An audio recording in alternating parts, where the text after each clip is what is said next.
इस वीडियो में हम समझेंगे कि आखिर ऐसे कौन से कारण हैं जिनकी वजह से किसान गौ माता को सड़कों पर छोड़ता है। वीडियो को आखिर तक ज़रूर देखें। वीडियो को देखने के बाद लाखों गौ माता की स्थिति बदल सकती है। तो सबसे पहले हम लोग यह समझ लेते हैं कि गाय माता सड़कों पर क्यों हैं। इसके बाद हम लोग बात करेंगे कि गाय माता सड़कों से किसानों के घर तक कैसे पहुंचेगी। जैसा कि हम सब जानते हैं, आज के समय में और पहले के समय में बहुत अंतर आ गया है, क्योंकि पहले के समय में बहुत बड़ी समस्या नहीं होती थी किसानों को 8-10 गाय रखने में, एक किसान को, क्योंकि भूसे का स्टोरेज नहीं करना पड़ता था।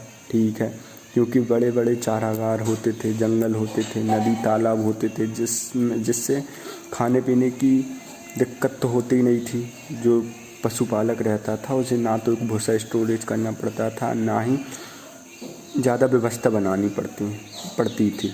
और उससे टाइम उसे गाय और जो पशु को रखने में भी दूध वगैरह सभी, और वो बेच भी लेता था ये सब।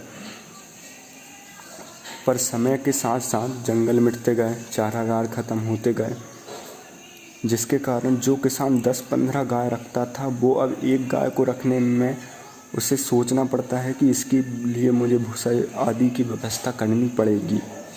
तो काफ़ी मुश्किल हो गया है। अब हम लोग यह समझते हैं कि गाय माता को सड़कों से किसानों के घर तक कैसे लाना होगा। ध्यान से समझिए। जैसे कि आप सभी जानते हैं कि समय के साथ हमें चेंज होना पड़ता है।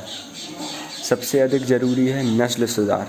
अगर गाय माता को हमें किसानों के घर तक पहुंचाना है तो हमें नस्ल सुधार पर विशेष रूप से ध्यान देना होगा। मैं आपको बताना चाहूँगा कि कभी भी अगर आप सड़कों पर आते जाते देखेंगे तो कभी आपको ज़्यादा दुधारू नस्ल की गाय कभी भी सड़क पर घूमते हुए नहीं दिखेगी। आप ध्यान देना, हमेशा कम दूध उत्पादन क्षमता वाली गाय ही सड़कों पर, और वो आवारा वही गाय घूमेगी जो इसकी दूध उत्पादन क्षमता बहुत कम है। अच्छी नस्ल की गाय आपको सड़कों पर मिलना इम्पॉसिबल है। मैं एक नॉर्मल किसान का लड़का हूँ, मैं गांव में रहा हूँ, तो मुझे यह बातें मैंने बहुत बारीकी से समझी है। जब भी मैं हमारे गांव या शहर में आवारा पशु को देखता हूँ तो हमेशा सिर्फ एक ही प्रकार की गाय सड़कों पर दिखती है जो कम दुधारू है। और बछड़ों की बात हम अलग वीडियो में करेंगे, इसमें हम गाय की बात करेंगे। जब भी अच्छी नस्ल की गाय दूध देना बंद करती है, अपने ड्राई पीरियड में आती है प्रतिवर्ष, तो कभी किसान उस ज़्यादा दुधारू गाय को कभी नहीं छोड़ता। जबकि कम दुधारू गाय दूध देना बंद करती है, वो अपने ड्राई पीरियड में आती है, तो किसान उसे नॉर्मली छोड़ देता है, क्योंकि वह जानता है कि इस गाय की मार्केट में ज़्यादा वैल्यू नहीं है। मैं फिर से 2-3 हज़ार में दूध देने वाली गाय खरीद लेता हूँ और इस बिना दूध देने वाली ड्राई गाय को छोड़ देता हूँ। जबकि ज़्यादा दूध देने वाली जब गाय ड्राई होती है तो उसे किसान रिस्क नहीं लेता छोड़ने के लिए, क्योंकि 8-10 महीने बाद उसकी कीमत 40-50 हज़ार में होगी, और वो इतनी अच्छी नस्ल की होती है कि वो छूटी रह ही नहीं सकती सड़कों पर। इसलिए हमें ब्रीडिंग पर ज़्यादा से ज़्यादा ध्यान देना होगा, नस्ल सुधार पर।